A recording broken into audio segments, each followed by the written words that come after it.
Yeah, I'm trying to. We Yeah. are going to live stream this, so just give me a heads up. Cool. Yep. Yeah. All right. Well, thanks for joining us today. I'm actually a big fan. I remember flipping through magazines and I saw like this Asian dude in a Louis Vuitton ad, and I was like, oh my god, I had no idea that they had Asian guys in Louis Vuitton. Yeah. How did you break into the modeling scene? As you know, did you seek out a talent agent, or did someone discover you? What was sort of that story?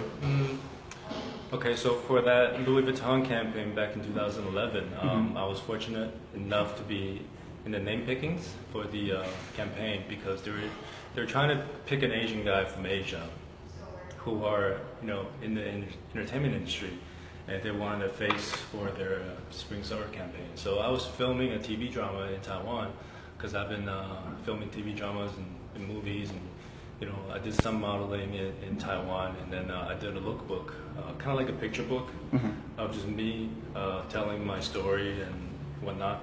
So the book sold very well, and the publishers kind of knew the Louis Vuitton China head office. So they were like, hey, what do you think about this guy? We just published a book with him. The book did pretty well. He's got like a Western and Eastern face, and then LV from China looked at it, and then they're like, oh yeah, we can probably choose him and then push him to the head office in Paris.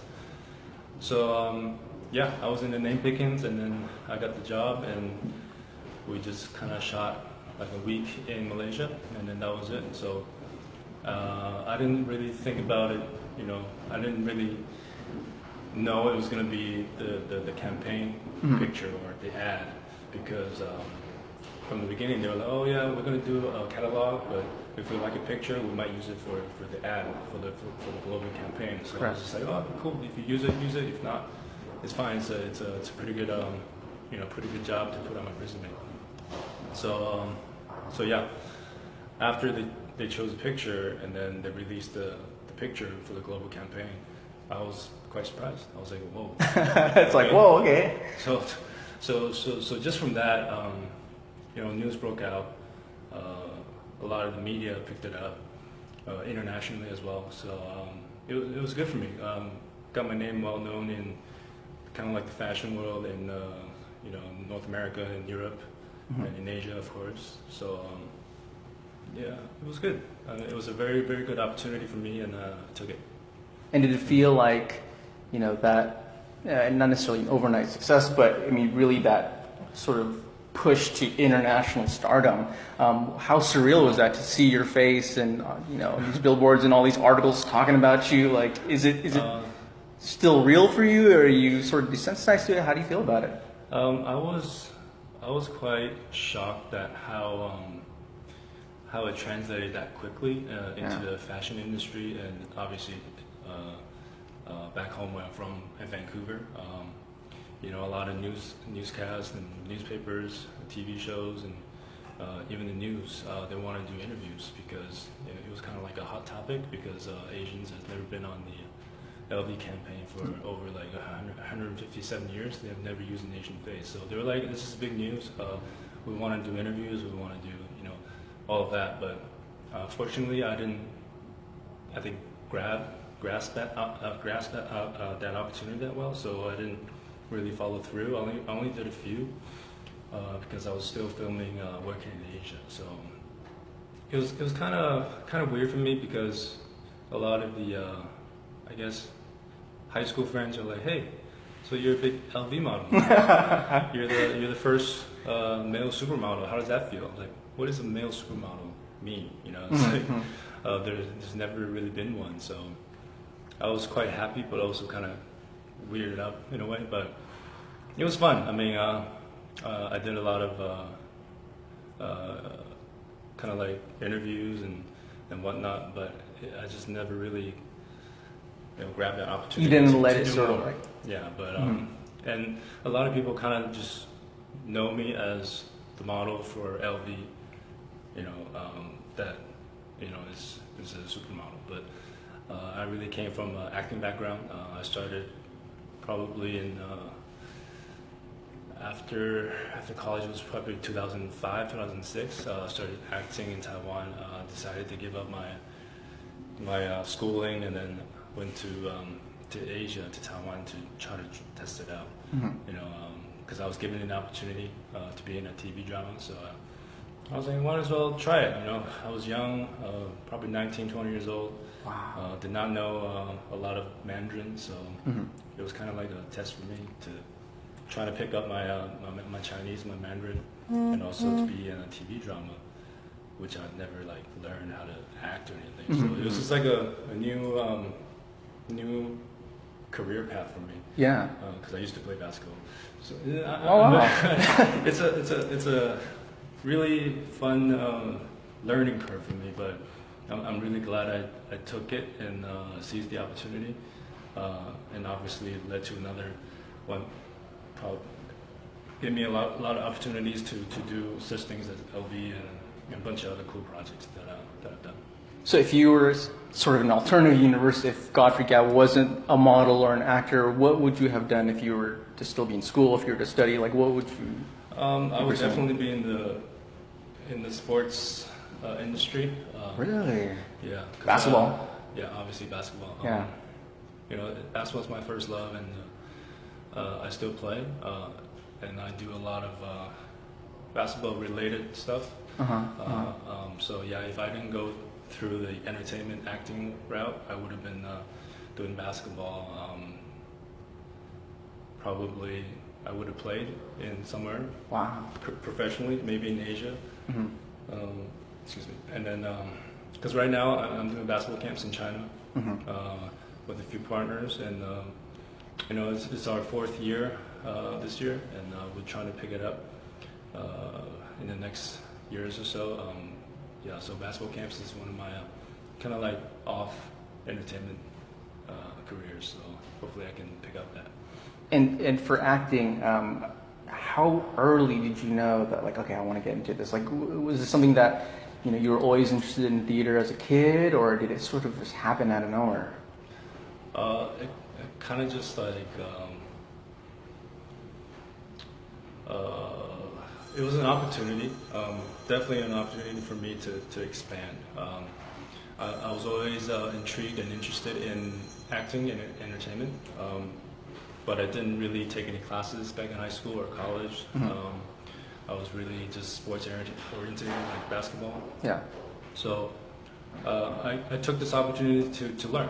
So I went back to Taiwan, shot my first TV drama where I didn't know anything, and then kind of learned from there. You know, talking to the producers, the director, how to speak properly, how to speak Mandarin properly, and how to act properly, how to look at the camera, how to get that scene done. Like all the techniques and yeah. All the techniques and stuff. So I learned on set, and basically kind of took it from there.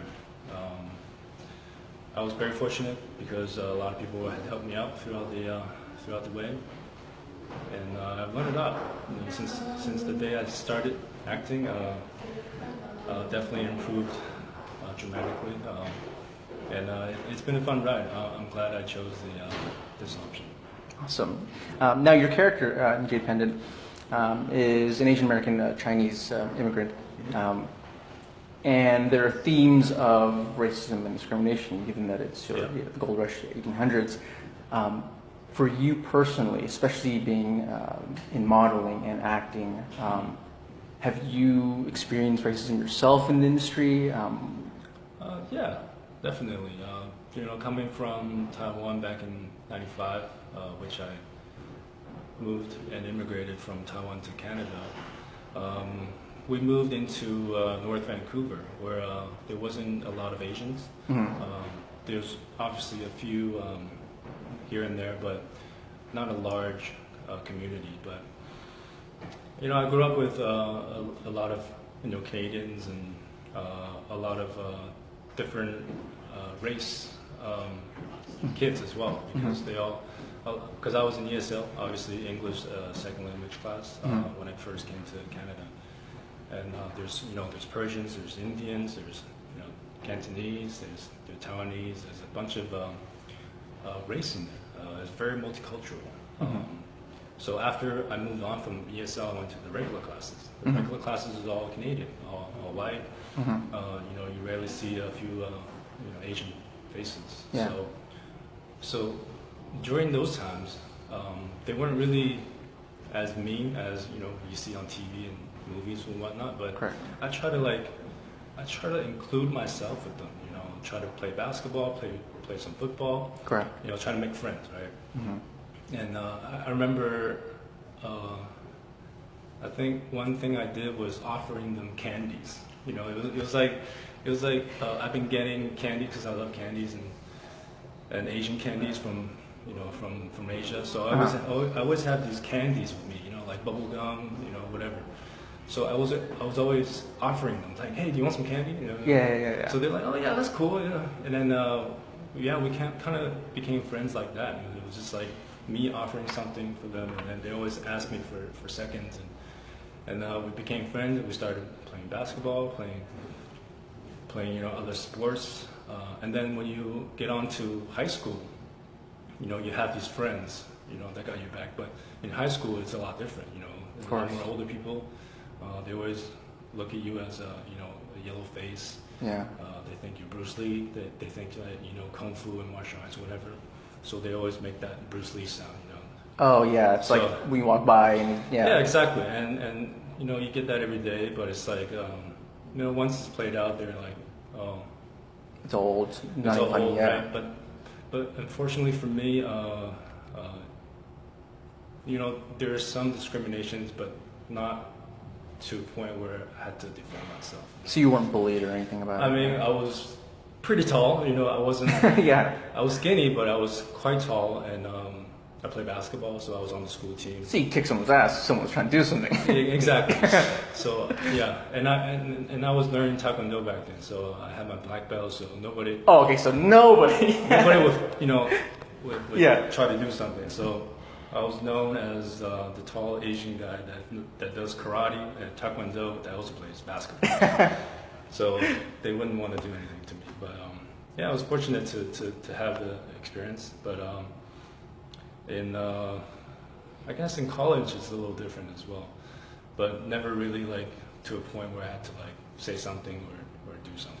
It's more sort of like microaggressions, like small things here and there, but nothing. Small memories, but nothing too big. It was just the Bruce Lee kind of like noise. Yeah, but it's sort of just like an annoying thing that kind of stuck with you. Yeah. Yeah, and I was in Canada, so I think it was a lot better. Yeah, definitely. Now, you've been shooting, and you're always doing. You're working on different projects. When you're home, you have a day off. You don't have anything on your calendar. You have a free day. What does Godfrey Gao do to relax? Do you tear through like Ben and Jerry's? Do you watch Stranger Things on Netflix? Like, what are you like at home? Like, just chilling? Speaking of that, I just finished season 2. Yeah? I loved it. Don't spoil it. I've only seen like 2 episodes, but it's really good. Yeah, I love Stranger Things. Yeah.